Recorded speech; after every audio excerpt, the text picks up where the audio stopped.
Back like I never left. Back like I never left. Yeah, back like I never left. Back like I never left. Yeah, back like I never left. Back like I never left. Yeah, back like I never. Hey guys, it's Ashy Ash, and I'm back with another video. And today this video is basically just going to be a discussion slash makeup video, because I'm going to beat my face a little bit so y'all can see what I look like when my face is beat. I don't do the dramatic, but I put a little bit on while I'm talking. So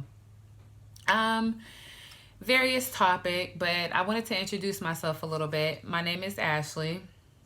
I'm 32. I have two kids, one 14 and one 12. I have a 12-year-old who has developmental delays. And if anybody knows what that is, it's basically he is 12, but in a lot of ways he functions as a younger child would. But by the grace, he's come a long way. He's steadily progressing. So God is still good. He's still good, and he's a great child. And you'll meet him at some point in the future. But yeah, I just graduated from a university, and that was a big deal for me, because I had my kids when I had my first child when I was in high school. So I didn't think that I was, that God was gonna open a door like that for me to experience that. Like I always like chalked it up as, oh, I'm just not college material. It's not for me. College is not for me. It's not for everybody, So my standards weren't high for myself. So it's like with age and with me praying for God to reveal his purpose to me, he did reveal his purpose to me. And when he revealed that it was time for me, that it was going to be through college, I was like, what? Me in college? I did terribly in high school. Like I wasn't even an A-B student. I was a C-D student, B-C-D student in high school. So it's like, college, Lord, really? But he blessed me. I was in college for 3 years, and I graduated in the field of occupational therapy. So now I have to take my exam next month on the 8th. I have to take my exam, so y'all be praying for me. Y'all say a prayer for me that I'll have the knowledge that I need to pass that test. But I am married and separated. I've been separated for a year from my husband, and it's been rough. It was really rough in the beginning, but at this point, I'm pretty much at the point of acceptance. It's like, it's crazy, because you really, just the way you grow in life, you get older and you really literally get wiser. Well, you should get wiser. I'm getting wiser. But you get older and you get wiser, and you learn mistakes that you look back and you're like, why the heck did I do that? Like, there was that red flag, this red flag, that red flag, and I just ignored all of them. But God is a forgiver, and each day that I wake up, it's a day of mercy. It's a new day to do things right and make the right decisions. So I'm happy for that. It's all good. My life is going to still have a great ending. It's still going to be a great ending, and I can still create plenty of great chapters. So, yeah, but that's what's been basically on my mind. My situation with the marital situation. So, I was married for 7 years. Y'all don't come for me about the way I'm doing my makeup, because I'm not perfect, okay? I only put on makeup on Sundays, and I've never been a makeup guru. So no, it's most definitely not gonna be perfect makeup. But oh shoot, yeah, I'm gonna use the screen for now. I'm gonna use the camera. So yeah, I was married for 7 years, and it was a rough 7, y'all. It was a rough 7. I'll be honest. It was a lot that, you have your for better or for worse, but it was really literally a lot of deal breakers, to the point where it was unhealthy for my kids. And I really don't want to be too transparent, but I'll be transparent and say that from beginning to end, there was cheating on his part. You know, the whole 7 years, there was cheating going on. There was drug abuse. There was alcohol abuse. And I tried to make it work because, you know, I was raised in church and I take marriage seriously. I mean, marriage is not only, it's not only a thing between a man and a woman. It's a thing between, it's a covenant. It's a covenant between the man, the woman, and God. And you're promising, and you're saying, I'm going to love this person for the rest of my life. So that's what I plan to do. Love him for the rest of my life. And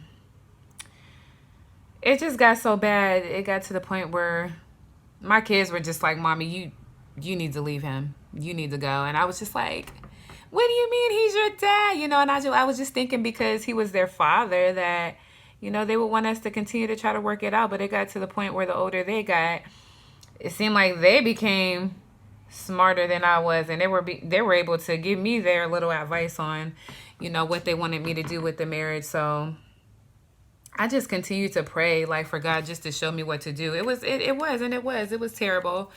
It was terrible. It was sad. You know, like, he basically used our marriage. Excuse me, y'all. I need to grab some Q-tips. But he basically, like, sacrificed our hearts throughout the whole marriage. You know, like, just everything that he did. I probably keep trying to use this phone, y'all. Everything that he did, it was like, he wasn't an empathetic person. He wasn't empathetic at all. And I honestly believe he was narcissistic. I do. His traits, he wasn't empathetic. I constantly had to say, which I really got exhausted with saying to him, what if I was to do this to you? How would you feel? And it's like, I shouldn't have to continue to say this to a person. You know, like, as humans, we automatically should be able to put ourselves in somebody else's shoes. Like, empathy is a trait that is given to us as humans. So I really got exhausted with that. And it escalated. It escalated to where I kind of had to put a protection order against him. And after that, it was just like, that night when I had to put that protection order against him, and my daughter was like, my daughter was there at the time. She was 12.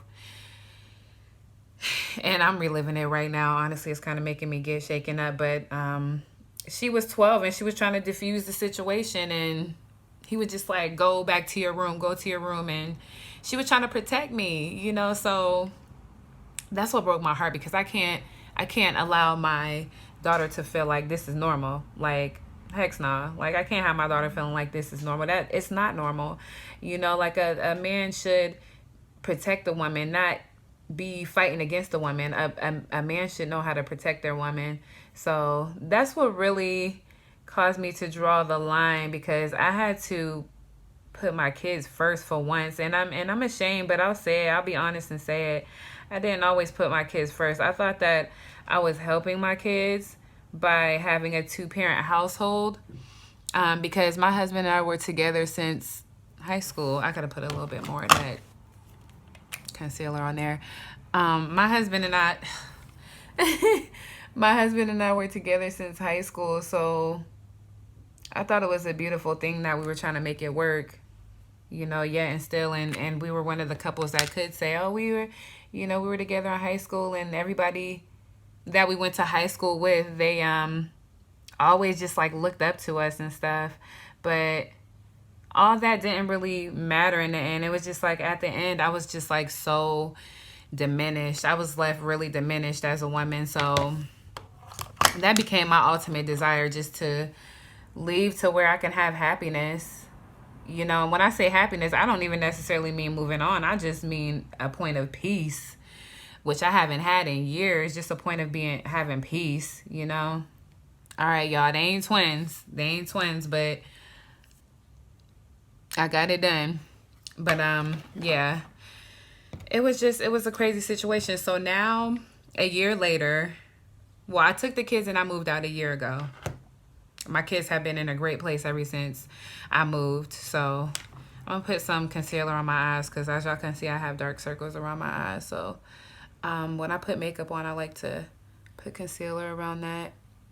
But yeah, my kids have been great, and they just reassure me like, "Mommy, you better not come between this happiness that we experiencing now. Like, don't you do it, don't do it, Mama." So yeah, I have been trying to like really consider them, and even now, like their father, he, you know how it goes. Like when a person is not doing right, they like to make it seem like they're changed for you in front of you, but a lot of times it's not really a genuine change. I wish it was a genuine change with him, but I don't feel it. I don't feel it. I'm a woman of prayer, and I've prayed about it, and I've asked God, Lord, let your will be done in my life.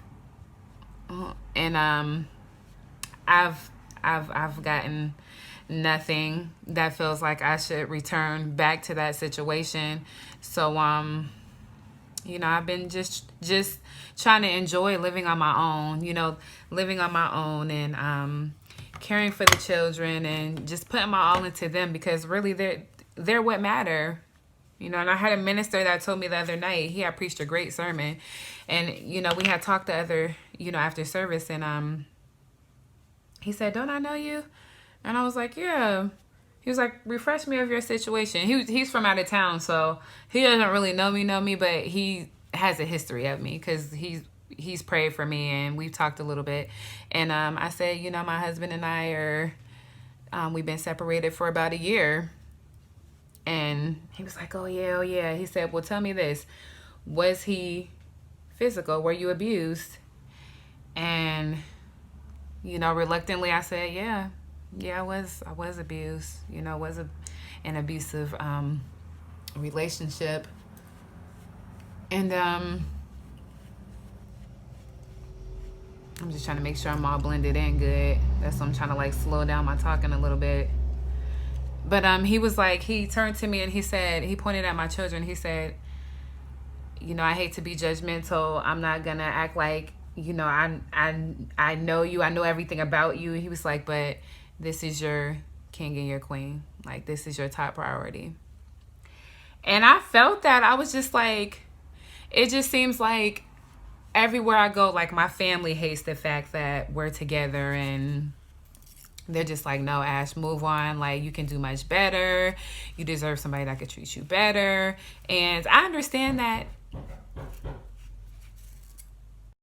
So I had a little interruption, y'all. But y'all can catch the rest of my story on part 2. See you there.